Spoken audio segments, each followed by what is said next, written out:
Language, like it's hard or I can't do it, it puts a wall in front of you. And the thing is that we create our reality in the way that we want it to be. The more you become you, the more that you can handle your trips and your falls. And who are you to say that your definition of the word unfamiliar is the right one?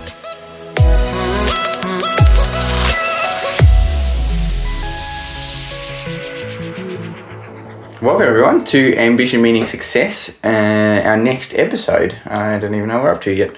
This is Fabien and Marie. Jesse Dawson.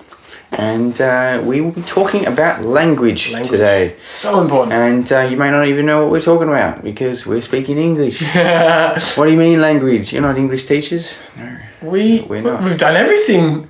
Every video has been about language. It's all been in... Yeah. Oh, that was a bad joke. Right, I got to deal with this all damn day. Right. So language is very important. Yes. It's not the actual.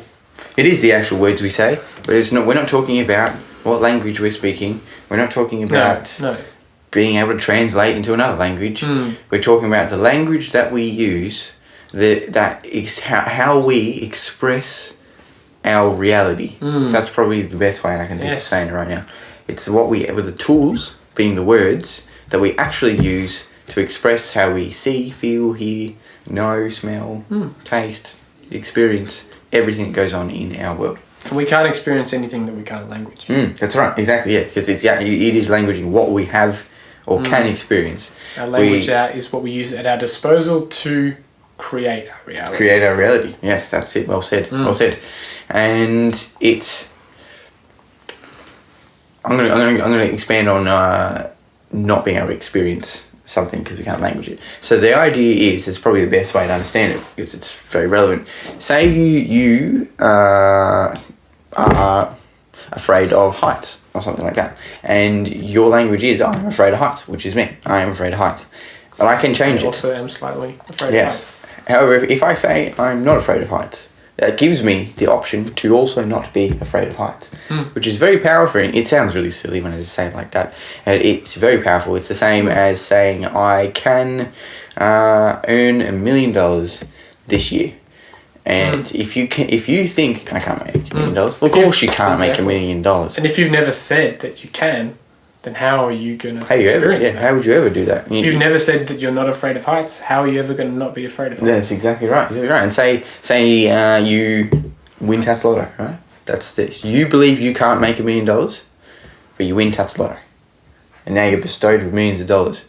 For one, there's two ways this goes. You either break your limiting belief that you now can have $1 million, or you spend it all. Spend every damn dollar because you don't think you can make $1 million.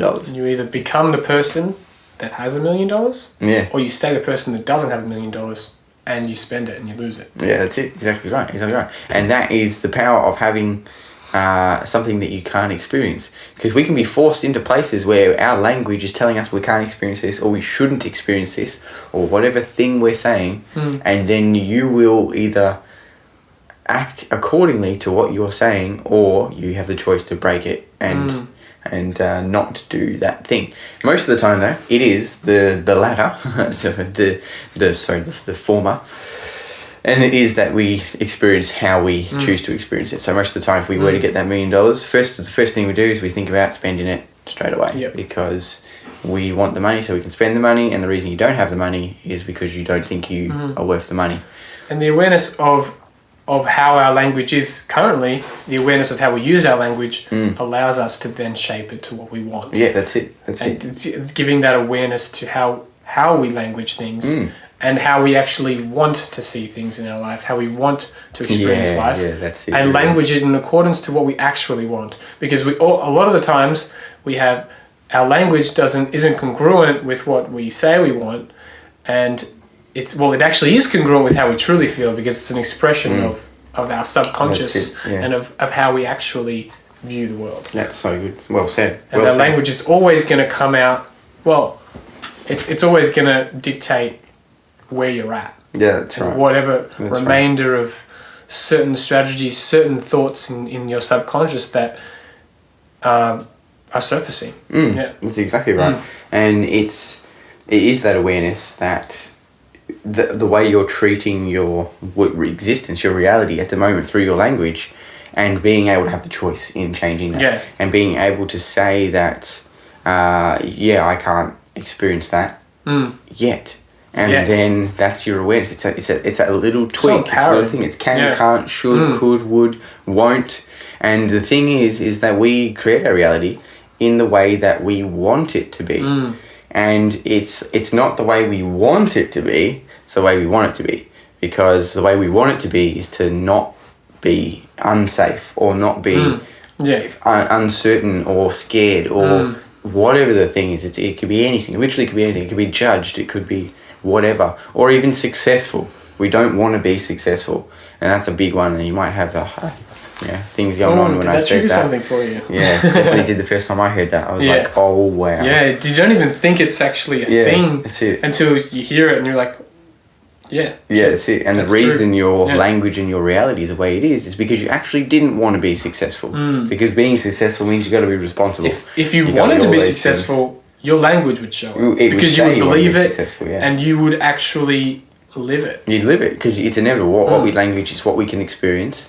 And if we're constantly languaging the negative or constantly languaging the lesser of ourselves, then we're going to experience that. That's what you're going to experience. It just has to be that way. Yeah. If you can't language that you can do something, you can't do that thing. Yep. So I'm going to take the opportunity right now while we're right here in the depths of this topic here, and ask you to say your dream life. Right? That's what we're here. We're here to connect with us, create a better life. If you were living your perfect day, the ideal day, I don't know what that is for you. It could be waking up in the middle of some other country. Can't be a holiday. Holiday's not sustainable. Yes. It could be living in another country and it's just that you love the culture of that country and you're immersed in it and you're working there with the people and all the things. It could be right where you are now. It could be just that you have a more sustainable family life. That could be your ideal day. Now, what is stopping you from having that right now? And just listen to what you come up with.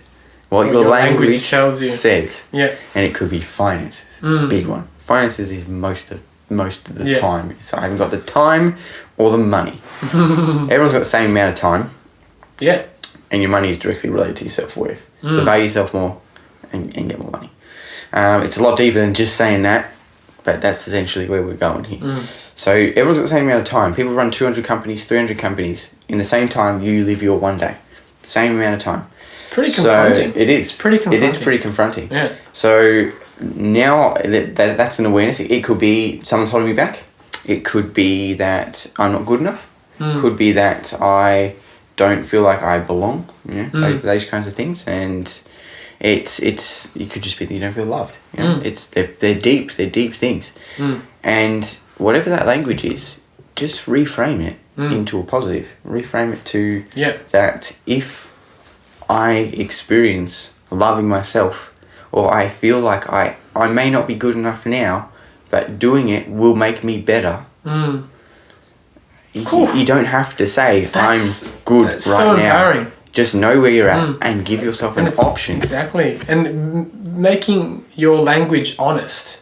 And actually, but honest but empowering. The way that you just reframe that. You don't change what it is. You actually take responsibility. You're at cause to what you're doing. And you actually allow yourself to see a different future, to see a different path that is more aligned with what you want. And not actually being submissive to your language or being at effect to... And being a slave to your own language. Being a slave to your language, yeah, exactly. Being a martyr and being under the control of your language instead of controlling your language. Because I don't think we realise how strong words are. Like in just in terms of reframing, like a good one that we use all the time is using the word hard to describe something. Yeah, hard. I've nulled that one out of my vocabulary. That is so unresourceful. Yeah, that's it. We've changed it to unfamiliar because that's empowering, challenging. Yeah, it's empowering too. Things that inspire you to push through, inspire you to change, or just have a different perspective on what you're talking about or language. That's right. And it's all about perspective. That's really what language is. It's about perspective. And it's about it's choosing. It's about having awareness. It's about choosing your language particularly. And you don't have to be like a cyborg and analyze every damn word you say. You know, we are human. We can live a human life. You don't have to become some machine that's like, wait a minute, you just said it's and not it is, and that means something. No, don't do that. And it's okay to say the wrong thing. Yeah, it's fine. As long as you reframe and realize all the time. Yeah. Well, I always will slip in that's so hard or something like that. And it's our responsibility to be like, okay, that's the way I viewed it, but how do I actually want to view it? How do I want to view it? Yeah. How do I want to move forward with this? Because language, like it's hard or I can't do it, it puts a wall in front of you and you're not actually able to move forward past that. And then you're battling yourself and not even the thing that you think's hard. Because what's hard is changing you.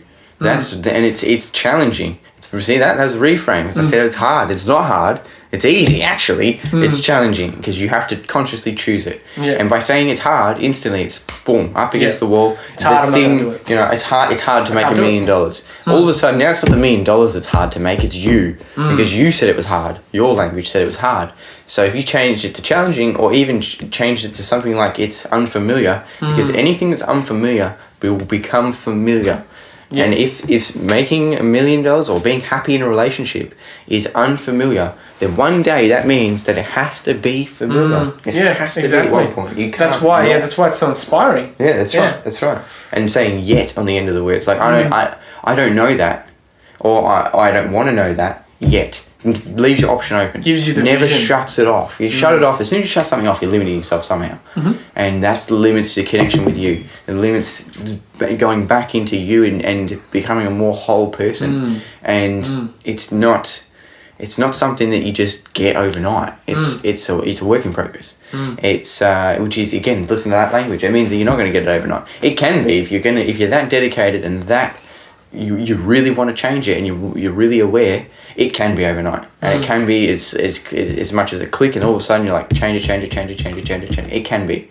But it starts with the simple little things. Changing your words. And you get it slowly over time, and it becomes a lot more accessible and a lot more flexible, and you can see when a whole statement is unresourceful or resourceful, apart from the individual words, and you can see that as a whole and as in your being, and it'll change your demeanor. It'll change the way you carry yourself. It'll change the way you view things, the way that you conduct, the way that you conduct yourself, and it'll have a ripple effect because you will build more confidence in yourself. You'll be more open, and I think that's definitely an awesome starting point for anyone who's wants to start changing their life, to just have a think about the language that they use and how they could change it. Make a list of all the words that you use on a regular basis and get a thesaurus out. Look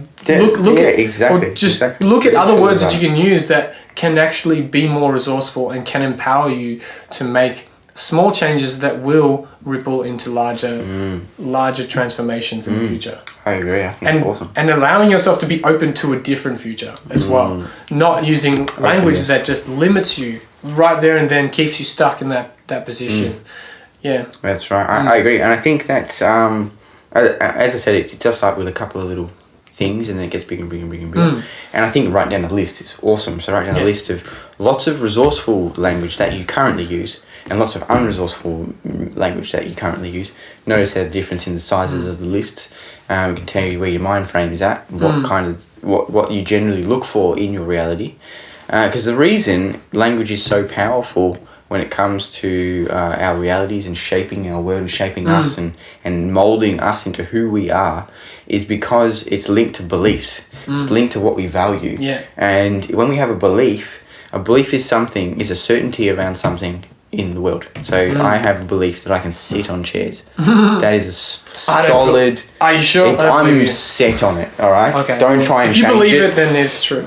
And if you believe it, it's true. That's exactly right. That is the statement. If you believe it, then it is true. If you believe that you can't do it, then it is true. You cannot. It has to be that way. If you believe that everyone is born unequal, then you will see people being unequal, and it'll shape your all reality. over the time. You'll build a certain personality around that, and because that's how it has to be, and because that's from that belief. Because we live our life for so long in a certain way like that, it will be hard to start changing your language. It will be challenging. It will be unfamiliar to start using different language. See the way my tone changed, even just changing the words. Muscles and, change and everything. the way that I'm bringing this out when it's an unfamiliar territory of choosing to use different language, then it's going to be challenging and unfamiliar, but it will become more comfortable, as you said, more familiar, and it will more ripple. accessible and all those things. And it becomes like tying your shoes. You're just catching people's language left, right, and centre, and don't point it out to them. You can if you want to. If you want to help them if they're a bit stuck and they're saying it's just so hard to do, and you're like, it might not be hard, it might be a bit challenging, and then it's up to them to take it on or not. But don't be jumping down people's throats and saying, you said this wrong, because you just end up looking like a dick. And I guess that point really links quite nicely to understanding different people's associations with their own language. Yeah, which we touched on in another episode. Awareness. And it's that language itself means something different to other people. So not only is language linked to our beliefs and our values and what we value in our lives, and if we change our language, we change our belief and we change what we value, and we can become more resourceful. You can also become very unresourceful by changing your language. And it's also linked with the way people see the world. Yeah. And it's amazing. Everyone's language is different. Everyone's point of view on words and the way they feel about them will be completely different. So you have to choose the words that are best for you. Just because I change hard to unfamiliar doesn't mean that's what you need to do. Yeah, that's right. It has to sit right. It has to be most empowering for yourself. So it's something. It's a strategy. It's a technique that you have to connect with yourself and really see what's going to be most resourceful for you. That's right. I agree. And I think it's amazing that a lot of people, and it boggles me, it really does, that people don't know that other people think differently to them. Do you think differently to me? No. I don't think so. No, you think because I think same. Because I think right. The way I think is right. It's not about what you think. Because we think the same. Everything's differently. And there's so many people going through day to day where they don't know that their opinion is different to everyone else's. They just think everyone thinks that's how everyone is. And it's not that way. It's not. One of the classic examples, one of my old friends who I haven't spoken to for a long time, quite an unresourceful guy, and he used to work a 12-hour job. Right? And he didn't know that as his first job, he did for like 3.5 years or something. And he didn't know that jobs were less than 12-hour shifts. He thought everybody worked 12 hours and had no idea that people were working 6-hour days, 8-hour days, 10-hour days. Yeah. He was working 12 hours every day, like for his job. And he had no idea. The same thing applies to opinions. He just had no idea because he didn't ask anybody for one, right? Yeah. He didn't language it to anyone that, I'm working 12 hours and nobody languaged it to him like, oh my God, that's a lot of hours. Yeah, well, you get that in so many, and I mean, everybody has that kind of, you're just not aware until you're aware, and it comes up with everyone. That's a drastic one. Yeah, it's just that no one has different language. So when you're talking to somebody and you're using bigger words, or like how we are, if I say a belief, it's because we have beliefs. I have to explain to you what a belief is, because if I don't explain, you may have a different thing about what you believe. You might think belief is a religious thing, and it's not a religious thing. It's the way we see words. So it's a certainty around the thing. So you're wrong. It's about how we see the world. It all comes back to language, because language is how we externalize the context of our reality. The inside is made external with language, and if you are able to know that someone else has a different area, you're able to know that they have different beliefs, they have different values, they think differently. That's why we don't like the same kinds of music, we don't do the same hobbies, and how boring would it be if we did? And having that awareness, you're able to then change your language to suit the way you want to see the world, and it doesn't matter how other people see the world or what they say. because it means something different to them than it means to you. Yeah. It's totally understanding different. the different people's opinions, just having your own language for yourself, and understanding that people may not understand you the way that you understand your own language. That's right. And being okay with that, and not needing to force your language on other people. Yeah, that's right. And then being able to have a whole different level of connection. I think. That's it.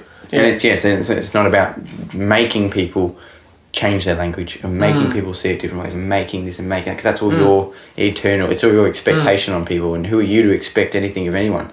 And who are you to say that your definition of the word unfamiliar is the right one? Yeah, the right one. That's right, yeah. It could be another word that someone, that the person's like us, you could say some word to us, but your meaning behind that word allows you to be more free.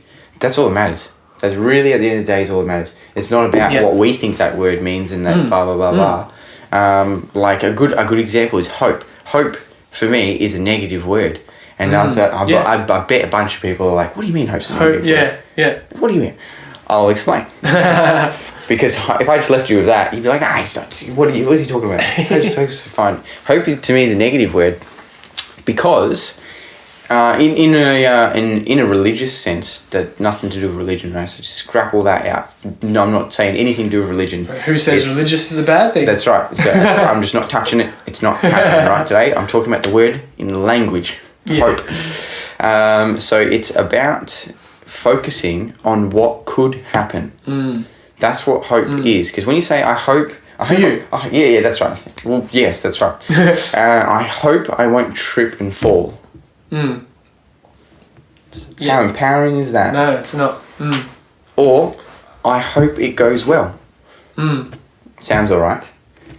If you delve in, but then it's the negative connotation that it's not going. It's not going to go well, because if you're hoping, it means you're leaving the option open. It's a very open-ended statement that it allows this and this and this and this and this and this to happen, and this and this and this and this and this may be negative, and these might be positive. But you're opening up the door to be able to experience multiple things that you don't want to happen.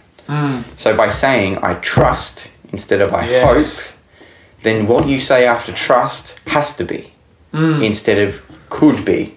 And also trust is, well, for us, I trust that it's going to go the way that I plan or that I want I believe it's more of a positive. It's a positive outlook, and it's also, for me, trust is so strong. When I say I trust, when I say trust, like I trust. I trust this serves you. And when I say I hope, it's like I hope I'm throwing it out to external power. Like it's not my decision. I trust this. Because I trust myself in what I'm saying. I trust myself in the value that I'm bringing, and I trust that it's going to go where it needs to go. I trust that it's going to serve the way that it's supposed to serve. Yeah, that's right. And then saying all of that, right? So that's our map of the world. That's how we see trust and hope. Well, I don't know if you see hope that way. I didn't ask. So I don't know. I don't know until I ask, right? And that doesn't mean that if your definition is different to what I just explained, that you drop hope.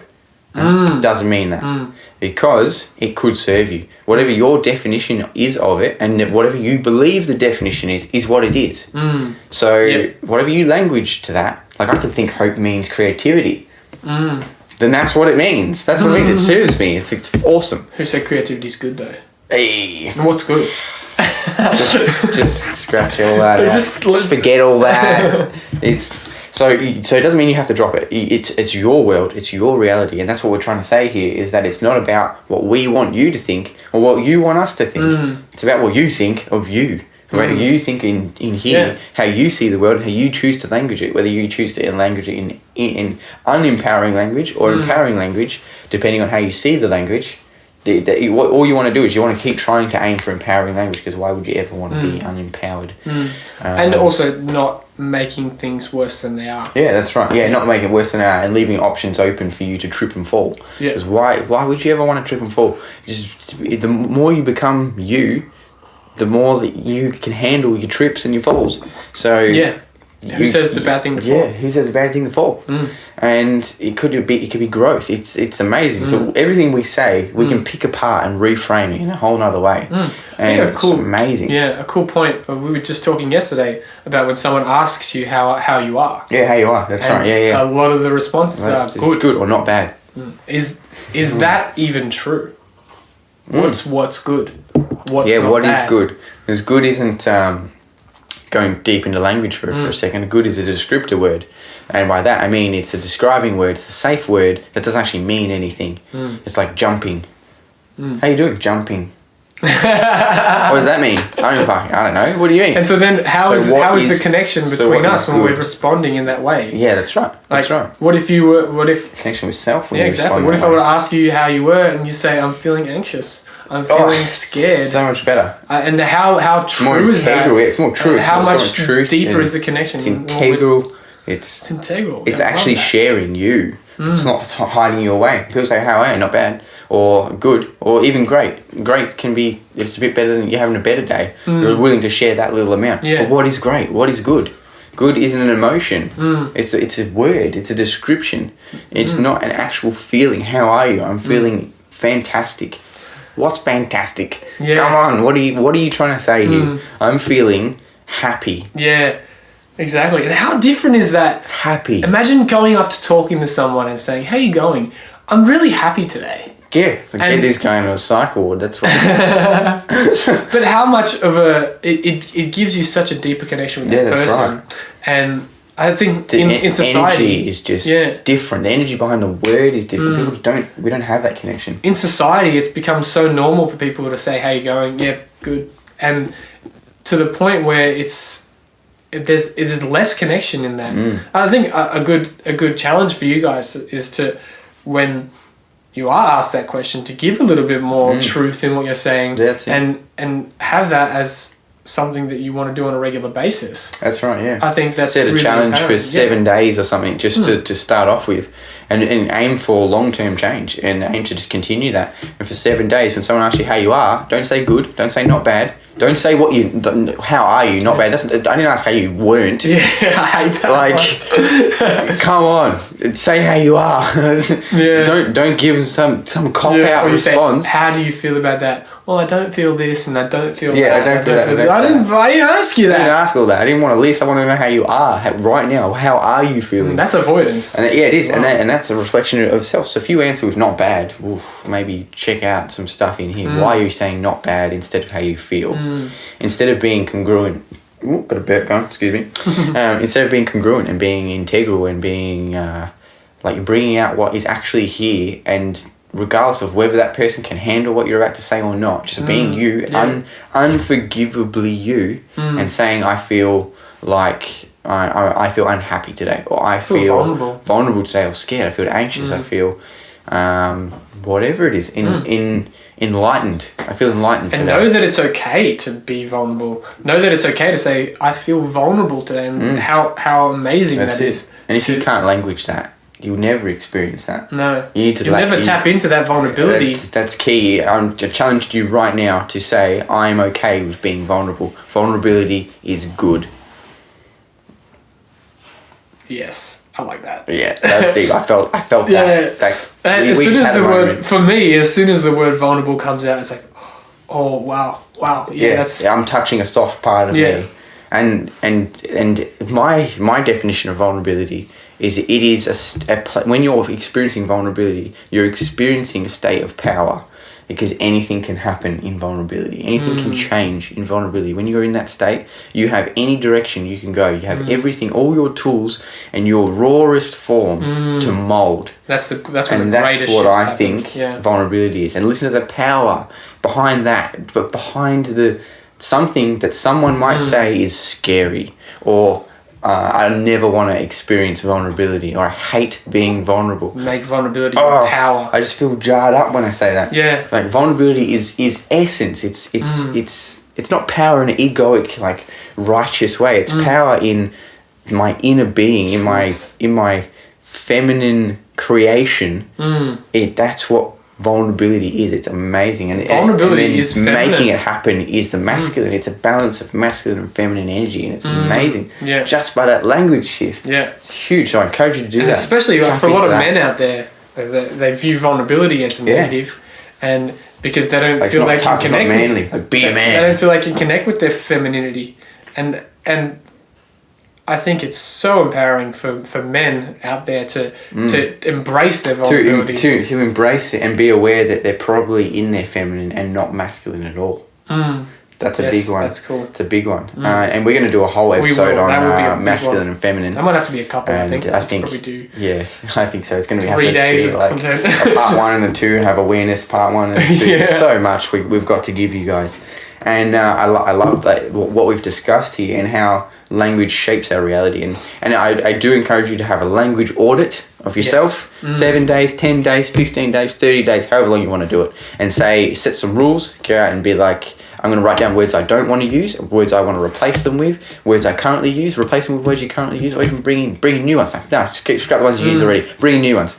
And really take care in what you're doing and choose words that really resonate words. And it doesn't matter about, if hope's a powerful word for you, use hope. That's what I'm saying. And don't be discouraged by any words that we've talked about today. We're just using them as examples. Yeah. And we shared a bit of our maps into the video so you get what we're talking about. It's not about the content of what we're saying. And you can see the passion behind the words we talk about as well, and see that you might not connect with those words, and see that we actually have passion behind these words. Word for you, yeah. Passion's a good word for me. Passion's a good word for me too. Passion and purpose. Passion, purpose, trust, they're all good ones for me. Yeah. They might not be for you. Whatever gets you fired up like that, like I want to be more giving and all the goo in your life that you may not have, or maybe you want to calm down, maybe you got too much goo and you want to be calm and soft and relaxed, or whatever it is. Some say, how are you today? I feel relaxed.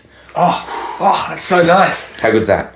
So write down some words, and then for 7 days, 10, 15, 30, 60, a year, however long you want to do it, do that, and just notice the difference in your life. Notice the difference in how you see the world, how you feel with you. Because this is massive. Language is so powerful, so important, and I can't express that enough. It's huge. It is, yeah. I think there's so much more to talk about. There is, I know. There's so much more to go. So much more to do. But that's we'll have to do another one. It's just flew. It's just 2 seconds again the whole time. We're definitely going to have to do another one on this. We're enjoying ourselves too much. I know, we are. Cut that out. Get out. You're just too damn happy all the time. You're having too much fun. So, subscribe to the YouTube channel and get on that. Click the little bell icon, gives you double notifications so that you're aware of when we post up a new video. And they should be quite regularly, I believe, right now. By the time we film this one, they should be very regular. So get on the subscription there. Like the Facebook page, Ambition Meaning Success. You'll see them at the end of the video, just in a second, with all the links. Instagram, follow Instagram, and if we have the website up and ready to go, jump on the website and chuck in your email so you can stay up to date with everything else that we're doing outside of this podcast, other streams, programs, things that we've got going on, which are really awesome. And we also appreciate you watching this whole long 30-minute video. Yeah. Thanks for your time. It means a lot to us to be able to share in depth ourselves and with you guys, and we hope and we trust that you're getting the value that we are we're putting into this. We're giving, I trust you see the passion and the determination that we have to provide this to you and to help your life and help you grow. So if you know someone that also can help grow, if you know someone who would very much benefit from this content or even have some sort of breakthrough awareness or even not benefit from the content, share it anyway. Share it so that people can just find it themselves. Exactly. It doesn't have to be a person in particular. If it is, excellent, give it to them. They need it. If not, then just share it out to the world, because the world needs to see this stuff. I think it's really important. It's really important. Everybody should be more conscious of their language and want to change their life, want to empower themselves using every tool that they have available to them. And this is a great way to start. Giving more tools, So Facebook page, Instagram, YouTube, website, share. See you later. Do you want to do the intro? No. Okay. Still don't put it out there.